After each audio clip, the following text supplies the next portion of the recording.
Welcome on in, everyone, to this week's edition of OA News Overtime. I'm Sara Palczewski. I'm here with Justin, Lee, and Jordan Hill. So, guys, say hey, what's going on? Sara, our hearts are dashed. We attempted to secure the PS5. It did not work. Anyone who followed Jordan Peters on social media knows the struggle that we're going through right now. It's tough. It's tough. How's things over there, Jordan? It's good. As we record, we're getting done with had a local basketball team, Glenwood, won a state title. So a little bit more chipper mood over here than at the Lee household. So down on Wire Road. Yeah, I was going to ask how your all's weeks are going, but I guess Justin's response of not being able to get a PS5 is kind of descriptive enough of how his week's going. They just don't. I guess because of COVID, they can't manufacture the parts for this thing fast enough. So they put you in a queue, and it's a lottery. And I did not win. I did not win the lottery. Hate to say it. Well, so what have you guys been up to this week? Justin, I know trying to get a PS5. Not a whole lot of Auburn sports this week. Had a lot of Auburn sports scheduled, not a lot of Auburn sports played. Had a couple of former Auburn coaches in the news. How about that? Yeah, so why don't we dive right into that? You know, we got the news earlier this week. I don't even remember what day that was. Was that Monday that we found out that Gus Malzahn is headed to UCF? Was that Monday or Tuesday we found that out? Monday, officially, the hire was officially made Monday. He was introduced that afternoon. And, yeah, Gus Bus headed to Orlando. And can we just give Jordan and Justin some appreciation right now for the wonderful headline they put in print, I guess, on Tuesday's edition, announcing the Gus Bus has landed in Orlando. Orlando, boom. And we got to give credit to a Twitter user who sent it our way. He had tweeted it, and Josh Vitale, and we were like, we got it. As long as you're good with it, we're going to run it. He said free headline to anyone who wants it. And I'd message Jordan's like, we're using that. Do it. And now War Tampa has renamed to War Ready, which was also a kicker that we used last year. So now Gus might just change his name. He might go to the courthouse and change his name to Orlando Boom. That'd be something. But yeah, I'm not saying it's all because of the Opelika-Auburn News, but I'm also not We're not saying that at all. So I mean, now Gus Malzahn now has even more money to be able to go do that. So found out he's making $11.5 million at UCF, and you know, on top of a $21.5 million buyout from Auburn. I'm saying he's not having too bad of a year. It's pretty good. And living in Florida, too. How about that? I mean, his first big hire, of course, is T-Will, which is another big thing. Jordan, I want to know what you think about it. I think it was a great move. I mean, that's no surprise to anybody who's heard me. What do you think, Jordan? I agree. I think that, I think Gus landing at UCF, if he was going to coach, I was kind of convinced he was going to take a year off, and based on what Gus was saying at his intro press conference, that's what he was going to do. He's going to take a year off, maybe do TV, which I would have loved to have seen what was on TV every Saturday would have looked like. But that UCF job came open. And I'll be honest, you could make an argument outside of Auburn that might have been the best job that opened this cycle. It was a really good, certainly the best group of five job that opened.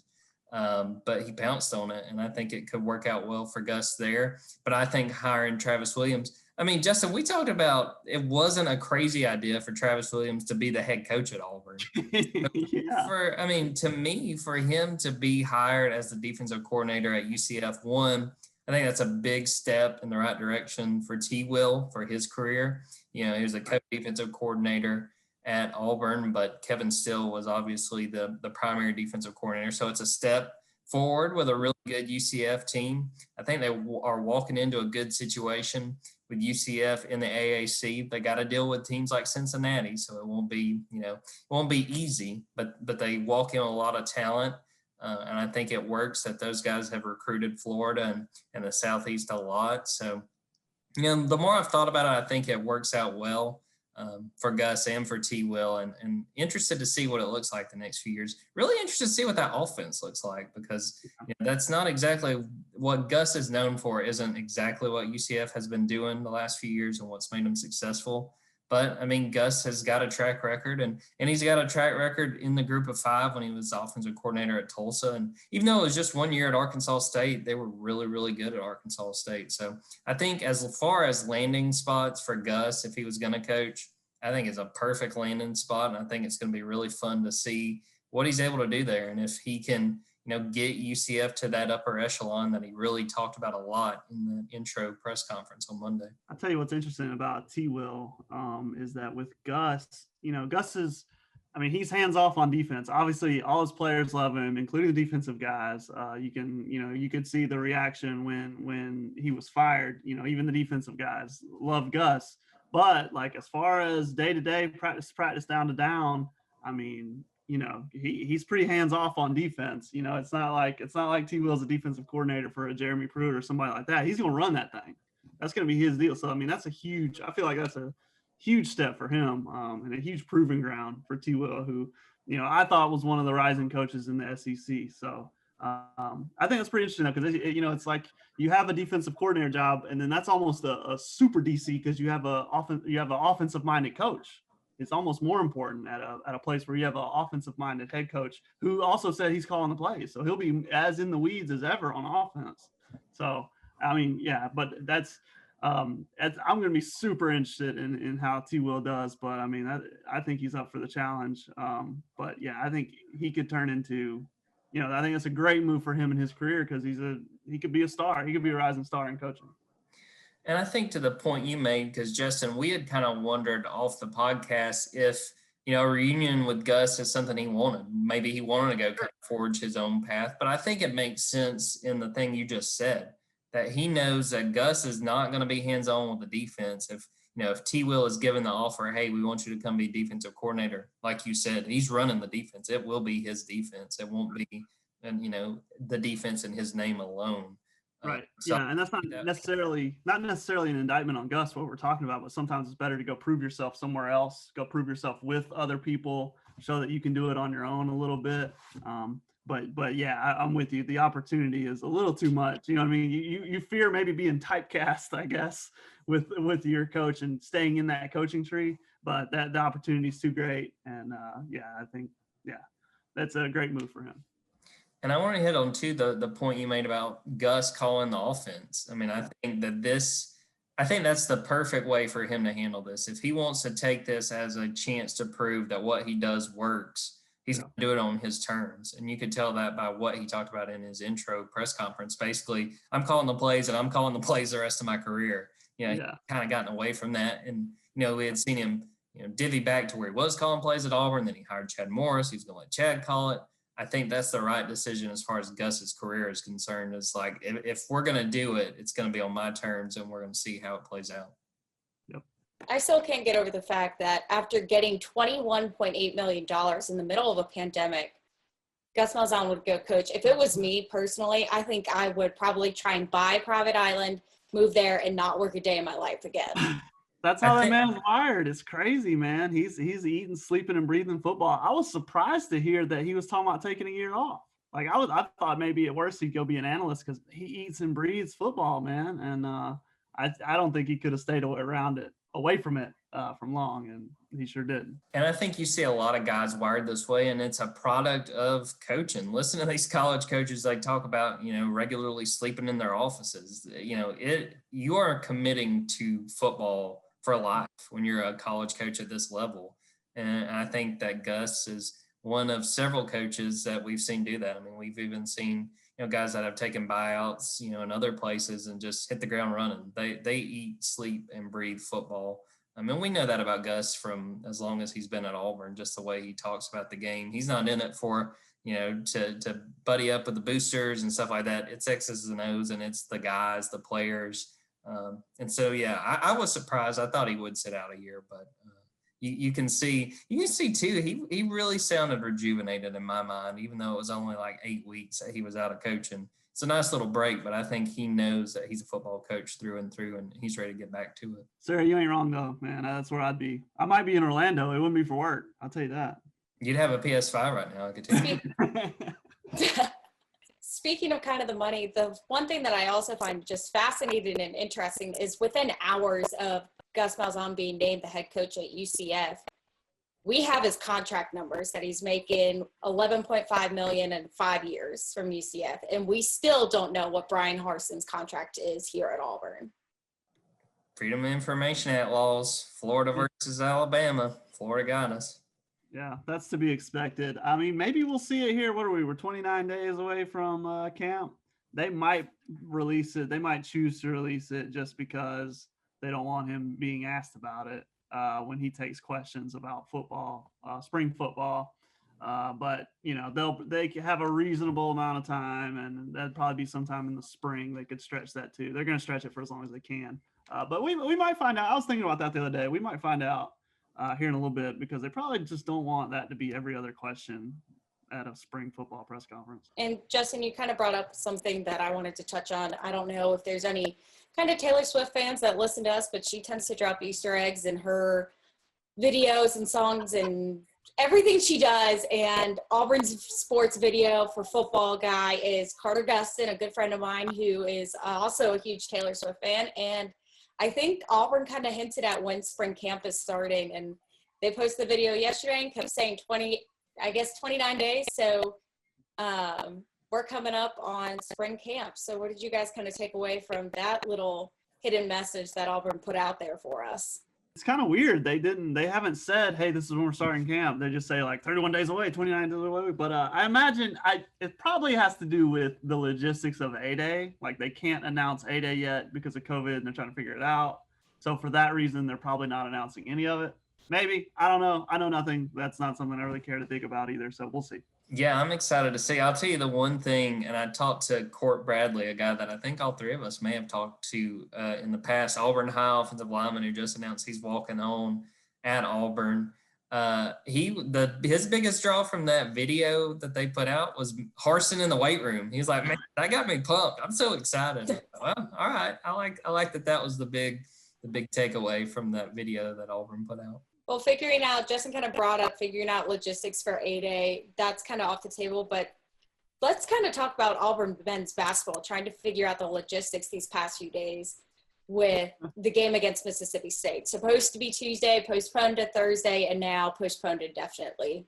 If I was a betting man, I would have loved to know what the odds were for if Mississippi State was going to be able to actually travel on a roadway the past 2 weeks because of the snow and ice. Yeah, no doubt. And now I think it's a fair question of will this game be played? And I think as far as Auburn's concerned, if you're Bruce Pearl, you try to do everything you can to get this game played just because it's another learning opportunity. And I hate to kind of use that sort of coach speak language about it, but we all know the situation. Auburn's not going to the postseason. So if they can get that game played, I think if I remember correctly, someone pointed out like maybe March 6th makes sense, and that's a few days before the SEC tournament would start. I think you try to do everything you can because this is, I think a pretty evenly matched game between Auburn and Mississippi State. And you see that with the standings too. I believe they're 10th and 11th, right neck and neck in the SEC standings. So, yeah, I think it's unfortunate that it came out and took that turn where they couldn't play. Now I'm interested to see with kind of a little longer break, what does that LSU game look like for Auburn? Do we see maybe a little more well-rested team and a well-rested lineup and seeing what they're able to do against LSU, who we've seen is one of the better teams in the SEC this year? Yeah, it's going to be tight to fit it in here at the end of the schedule. I know the women's team had that game with Missouri postponed, and it was off the schedule for like a month, and they figured it out and scheduled it. And that was, that's a long plane ride. This seems like a little bit easier travel. So I think they'll get it in, but we'll see. But yeah, maybe they'll be more rested. Maybe they'll be a little more focused. Maybe they'll spend more time. I'd be interested to ask Bruce how he spent the time. Did they spend it out on the court? Did they spend a little more time in film? A little interesting, but yeah, like you said, no postseason for this team, so they just need games. They want every game they can get. So they're obviously at Auburn in Bruce's office. They're really hoping and pushing to get this game rescheduled. Yeah, and you speak about LSU teams traveling there for a game Saturday, and LSU is just coming off that big, 13-point win against number 19 Tennessee last weekend. So, and Auburn's coming off a 2-point loss at Kentucky, something that we thought Auburn might win at Kentucky for the first time in years and the third time in program history, but came up short. So it'll be interesting to see how Auburn rebounds from that and goes to LSU and facing a team coming off a massive win last week as well. Yeah, I'll be intrigued to see what it looks like because, we've seen Auburn has really stepped up with some of the tougher teams that they played, maybe outside of a Baylor, but they played really well in that first half. I think that they could come in really motivated. And, I had a chance to ask Bruce earlier this week about that Kentucky game and the fact that they cut a 14-point lead in the second half down and, tied it late. And, his biggest thing was, as nice as that was, how did we let it balloon to a 14-point deficit in the first place? He wants his guys to play more consistent. This is another opportunity. I know that it kind of sounds like a broken record at times with this team, but we've seen flashes and we've seen that they have talent. It's a matter of putting it together and getting a big game on the same night from like a Shreve Cooper and a JT Thor, who I was incredibly impressed with how JT played against Kentucky. There's another opportunity for those guys to go out there and show what they got and maybe upset LSU on the road. Well, kind of transitioning into women's basketball, the women's team was also supposed to play Mississippi State on Thursday. That game's postponed until no one knows, and that still leaves top rebounder Unique Thompson, I think 9 rebounds, Justin, 9 rebounds from the record? 9 short, 9 away. She has 1,109 career rebounds, 9 short of Becky Jackson from the early 1980s. Auburn's all-time career rebound leader with 1,118. She had 3 games left on the schedule, and this is one of them. Kind of the good thing you could take away, though, is that if this game doesn't get rescheduled within the next week, which it might still, but she could get the rebound record at home instead of on the road because they were going to travel. So she could get to celebrate it at home with their next game. I think it's against Arkansas. But she's still got plenty of time as long as a reasonable amount of these games get played and she doesn't get hurt or sick. She's got it. She'll probably get the 9 in the next game she plays, and it's 9 to tie, 10 to break it. That might be one of the only positives you might take away from this rescheduling is that Unique might get to break it at home instead of on the road. Well, it's not just winter sports going on right now. We got some spring sports underway. Auburn softballs kicked off their season last weekend at home, and we were all kind of impressed by a freshman pitcher. So I don't know if you guys can tell us a little bit about Auburn's new freshman pitching phenom. It's pretty funny because Mickey Dean, as always, does not reveal his pitching rotation. I mean, like Phil Marshall asked him in the Zoom, and he's just like, well, somebody's going to pitch the first game, and then when they get tired, someone's going to come in. He literally doesn't answer the question. So none of us knew. I mean, none of us knew that this was going to be the ace. This was going to be the top arm going into this weekend. Only 26 all-time no-hitters, and she was 1 for 1 after her first game. That's pretty good. She's a really highly touted player. She's from Maryland. Maddie Pinta. And then her second game, I think she gave up maybe 2 hits and 1 run. Got 2 wins on the weekend. So she was, she's a day 1 starter and a day 2 starter. She did well. And then this weekend they're going to Jacksonville, Florida, and they're going to play South Carolina, Jacksonville, and I think North Florida in a tournament. But South Carolina will be that first SEC taste. So I'll be interested to see Maddie if she throws against South Carolina. I'd like to see it just because, South Carolina isn't one of the elite teams in the SEC. But that's the SEC ability. We'll be able to see her, against, a little step up from Southeast Missouri State. So that'll be interesting. I think she had 7 strikeouts in the first game, 6 in the second. Pretty impressive debut for her. Wow, what a slacker in that second game, giving up 2 hits, man. But we always talk about how competitive the SEC is in softball, and I think having someone like her break out for Auburn, that could make a world of difference. So and I think the point you hit on, Justin, that South Carolina series. How much does she pitch? What does she look like? Does she look like, the number 1 starter as we think she might be for Auburn? That'll be a really good test and really interesting to see where she's able to stack up against South Carolina. It's crazy because SEC softball is a lot like SEC football, I was going to say, because you can be the 15th best team in the country and you're the 11th best team in the conference. You can have the 10th best recruiting class and you've got the 8th best recruiting class in the conference. So it's crazy, but this is kind of this a weird class that they have a really good class. I mean, and Maddie's kind of showing it that the rankings and all that, for her, it seems like it was pretty well warranted, and there's a lot of reasons to be excited about the freshman class. The thing about this team is they have the 5 super seniors, who are the 5 seniors who for COVID came back. So they're just blending all that together. But it's gonna be weird. But obviously that's happening everywhere across the conference. So it's gonna be a season unlike any other. So it's gonna be weird. And I just briefly want to throw in, if anybody's in Auburn this weekend, I don't know what baseball's seating regulations are, but Auburn baseball kicks off its season on Friday against Presbyterian. You guys have anything to add in about Auburn baseball other than, hey, season starts this weekend? I'll be really interested to see what their pitching rotation is going to look like, just because, talking to Butch Thompson, they're still kind of ironing that out. And with Jack Owen hurting his finger, what does that kind of do to what their pitching situation looks like?